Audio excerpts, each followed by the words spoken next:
Today we are discussing Hartford Financial Services Group, ticker HIG. Over the next few minutes, I'll discuss my thoughts about the valuation of this company and its business quality. And first up, we have market cap of $21.5 billion, enterprise value of $25.7 billion. So you see about $4 billion in net debt. Not a significant amount, only about 15% of the overall enterprise value. They're operating in the insurance industry, so it's pretty common that you would see some amount of leverage on this business. So they provide insurance and financial services to individual and business customers in the US, UK, and internationally. I would take that to mean that most of their business probably comes from the United States. They're based in Hartford, Connecticut.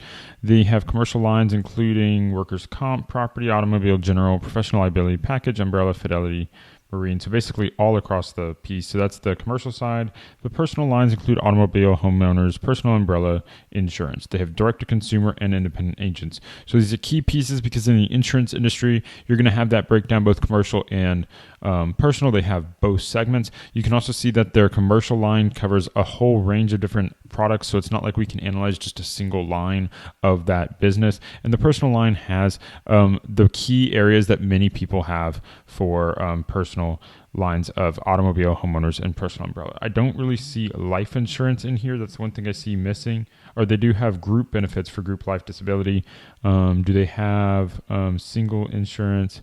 I'm not seeing this being primarily a life insurance. This seems to be primarily property and casualty, some liability businesses like that. It's worth to understand because all those different industry segments have some different characteristics, and so you want to understand what they're doing if you're going to buy an insurance company. Beta of 0.84 suggests they're about 15% less volatile than the average S&P 500 company, and that lower volatility usually signals a slightly higher quality business. I like companies with a beta lower than 1, and of course the lower the better typically for me. Now, with the return on equity chart, we can instantly see a few things. They have lost money in 5 years out of the last 20 years. That's actually quite high.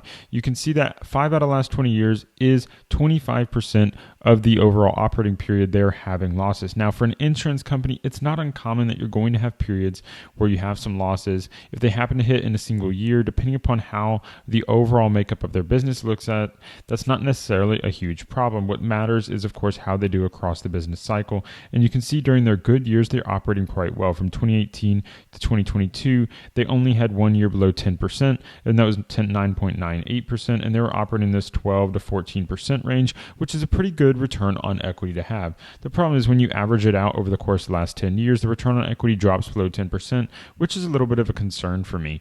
I really like to have that return on equity both in the double digits and, of course, targeting 15% or more. So this company is a little bit low on that metric. They also are quite volatile. They're having those negative years, and it looks like they really suffered during this financial crisis, and then after 2017, they had a problem as well.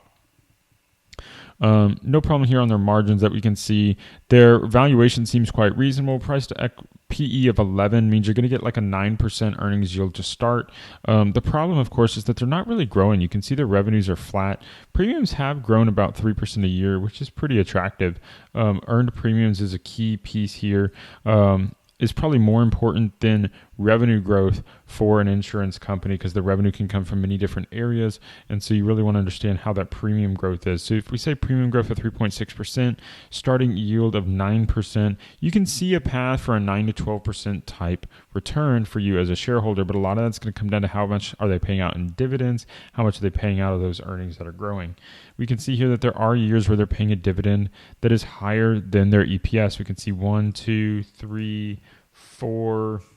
4 years of the last 20, they're paying dividend higher than their EPS, but that's not really the norm. They've actually got some really nice returns over the last 5 years compared to the previous period. You see these $4, $5, $4, $6, $5 earnings per share, and the dividends are in this $150 range. So you can see that they're paying out maybe 20% of their overall earnings capacity. That's pretty good because when you have some down years, you want to make sure you're able to maintain that stability. And it looks like they're trying to raise their dividend every year. That's always a positive sign for me to say, hey, this company really believes in their business, the long-term business here. So they've been able to raise their dividend even in years where they post losses because they're looking out far. So I like that long-term perspective. So we see this close here of $69 a share. You see earnings per share of $5.44. So again, 11-12 earnings. This isn't huge because what happens is if you have $1.50 here, you're not getting a huge yield, a couple percent, 2-3%, something like that for your dividend.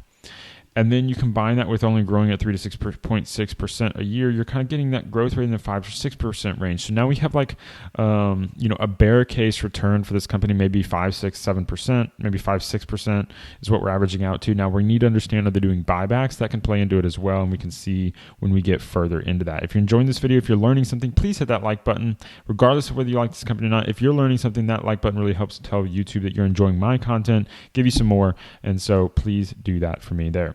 Now, income statement, what else can we see? You can see one of the big differences here, and this is why I was a little bit concerned initially about the change in revenue not growing as fast, but it looks like really what that is that their net investment income has fallen off a cliff, but their net premiums continue to grow, so the underlying business is doing well. You do need to probably analyze the actual investments they're making. I would do that before buying this stock because I would want to know why I'm no longer getting a return from my investment income. Is it due to interest rates? I mean, what's going on here? Interest rates were 0 during this period, so I don't really understand what's going on unless this was just, bonds they had owned before, something to be aware of from that standpoint. I do like that they've grown their policy benefits and, that they've grown their earned premiums without really growing their policy acquisition expense. That's a good sign. You see a little bit of operating leverage there. You see their interest expense going down. And it does look like they're doing pretty steady buybacks because we've gone from 491 million shares outstanding to 330 million shares outstanding. So you've retired about 150 million shares. That's going to call that 30% over the course of a decade. So that's going to get you that extra 3% boost. So if we think about a 3% boost here, so you're getting 2 to 3% dividend, 3% yield there. And so now we can say, okay, so we have a 3% yield, 2% dividend, that's 5%. You get 3% growth. Now we're talking 8.5 type percent returns on the low end. So, what this is telling me, this company is really, has probably a decent chance of giving you a good, solid 8% return. It looks like they're managing that structure well. They're intent on returning money to shareholders, which is always a good sign. Your upper end is probably capped by this return on equity, so we're really not seeing a lot of easy pass in order to get to double-digit returns. So that is a little bit of a concern that you might be kind of trapped in that 8 to 10% range. Now, for a lot of investors, that's fine, but I kind of want a little bit more. So look at this balance sheet. You can see that the securities have fallen off a cliff. They've gone from 130 billion down to 48 billion. I don't really understand why they've fallen off so bad. I mean, their asset base is really fallen. This is a much smaller business than it used to be. You can see these other assets getting completely wiped out. So I'd want to know what took place in 2017, 2018, because these other assets are just gone. Much smaller business here. This on its own would be really hard for me to understand from just this quick FS analysis. You would want to do an analysis of the 10Ks, especially go back and look at years 2017, 2018, understand how that change in the business occurred, because that's a really important piece for you to understand before you would invest as a shareholder. Of course, if you're enjoying this quickfs.net, the link is in the description below. That's my affiliate link for this service that I'm using. I really like analyzing companies this way. You can see this big loss in 2017, but they still had positive cash flow from operations. That's always a good sign that you have positive cash flow from operations, even in the years that you have a big loss. Looks like they spent money on acquisitions. I like the steady buybacks. You see these buybacks each and every year. That's always a good sign. There's not any stock-based compensation, so that's a good sign.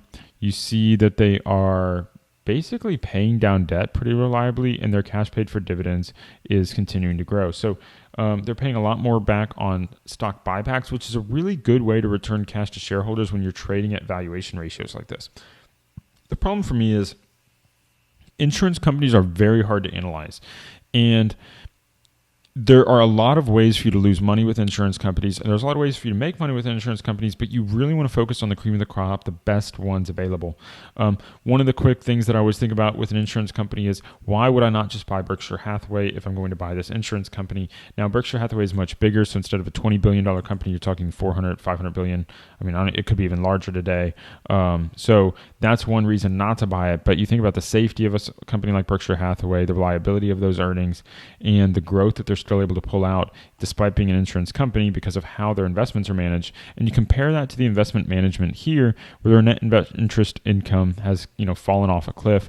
And that's a big problem for me because I'm thinking, okay, this thing is earning some decent returns on equity on their insurance business, but it's not growing a lot. So despite a really attractive, cheap valuation, I don't think I'm going to get double-digit returns here. I think there's a pretty good pathway where I can see 8 to 10% returns, but I don't see how I'm going to get 10, 12, 15% plus returns. It doesn't really seem feasible to get 15% returns with these growth rates and with these return on equity. So for that reason, I'm going to pass on Hartford Financial Services. If you learned something, hit that like button. Don't forget to subscribe. Putting out 3 videos a week on the S&P 500 stocks, and I've already covered many really interesting ones. So check out my watch list playlist, and you can check out all the videos I've already done through my channel. Thank you for listening, and until next time, stop paying fees, start building wealth.